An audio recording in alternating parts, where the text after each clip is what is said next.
یہ 10 ایسے کام ہیں جو کسی بھی انسان کو اللہ تعالی کے قریب لے جاتے ہیں۔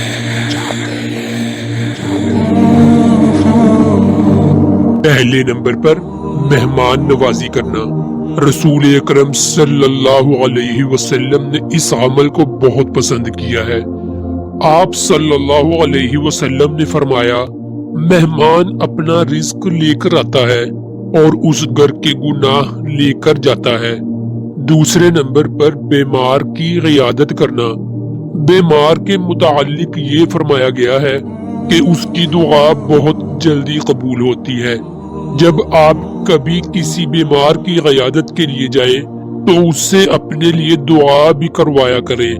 تیسرے نمبر پر گھر والوں سے خوش اخلاقی سے پیش آئیں۔ آپ صلی اللہ علیہ وسلم نے فرمایا، قیامت کے دن میزان میں جو سب سے بھاری چیز ہوگی وہ آپ کا اخلاق ہوگا۔ چوتھے نمبر پر غریبوں کی مدد اور دل جوئی کرنا۔ پانچویں نمبر پر نیک لوگوں کی صحبت اختیار کرنا۔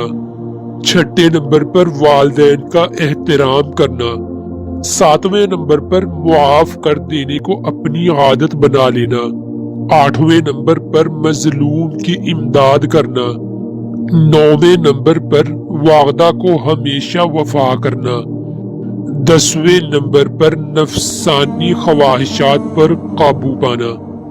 اللہ تعالی ہم تمام مسلمانوں کو نیک اعمال کرنے کی توفیق عطا فرمائے۔ آمین یا رب العالمین۔